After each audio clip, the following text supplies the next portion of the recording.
When I read stories like those of Dana Holland and Christopher Coleman, I feel an intense physical reaction. My stomach tightens, my breathing slows, my head shakes. I experience a profound yearning for justice. And like you, I grieve when I learn of yet another case of injustice. R.C. Sproul expresses this well when he writes, "Few things grieve the human soul more bitterly than the taste of injustice. It is one thing to feel the lash of the whip when we are guilty, but to be victims of punishment when we are innocent is exceedingly difficult to bear." We are wired this way by our God. We crave justice. We want what is right. We mourn the miscarriage of justice. We loathe what is wrong. This is a human thing. Yet, as we are painfully aware, far too often our human society falls short of justice. We sometimes don't get it right. The innocent, like Holland and Coleman, are convicted and punished. The guilty escape accountability. Systems designed to bring justice fail, and we find ourselves lamenting, "Justice is far from us, and righteousness does not overtake us." We walk in gloom. We grope for the wall like the blind. We grope like those who have no eyes. We stumble at noon as in the twilight. Among those in full vigor, we are like dead men. We hope for justice, but there is none. In our grieving and groping, we would like to conveniently blame a legal system for shortchanged justice, but we cannot. This is not a legal problem. This is a human problem. We try to get it right and often do, but sometimes we don't. Sometimes, even with the best of intentions, investigation and deliberation, we get it wrong. And when we get it wrong, we point fingers. We blame systems. We protest. We grieve.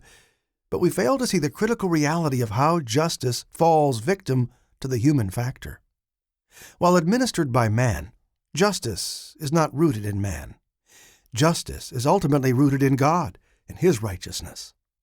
Therefore, establishing right expectations for justice in this world requires not a crash course in our legal system, but a deep dive into the biblical and theological underpinnings of justice.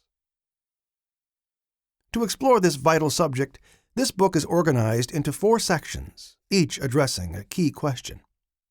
In Part 1, I answer the question, "What is justice?" This may seem unnecessary to ponder, but like the foundation of a building, this basic question is where we must start. Everyone has their own ideas of what constitutes justice, and these ideas may contradict each other. How can what's right to one person not be right to another? How can justice mean different things to different people? I will show how justice has its starting point in God, not in man. We will study Scripture together to see how the biblical terms of righteousness, justice, and holiness all contribute to an accurate understanding of what is right. Part 2 asks the perennial question, why is justice elusive? It can feel as difficult to grasp as a soap bubble dancing in the breeze. I will give 4 reasons why we yearn for justice, yet often fail to attain it. While we have a legal system, we do not necessarily have a justice system. In Part 3, I address the question, how should we do justice? If justice is elusive, what does God expect of us as His children? I will move from the theological to the practical and show what justice means for us in the political, public, and personal arenas. While we may be imperfect in the application of justice because of our fallen humanity, this does not relieve us of our duty before God to pursue justice. Finally, in Part 4, I discuss the question, will we ever see justice in this world? We yearn for it. We long to see justice administered consistently and fairly for all.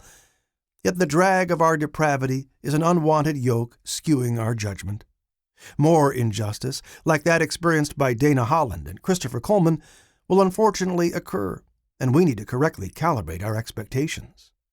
In spite of this, there is hope. A different day is coming. God gives us the encouraging and comforting promise that one day, when the just King rules this world, justice will be perfectly and consistently enforced on the earth.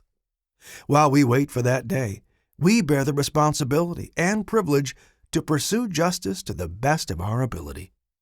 I hope that this book's theological framework and practical ideas will assist you in this calling.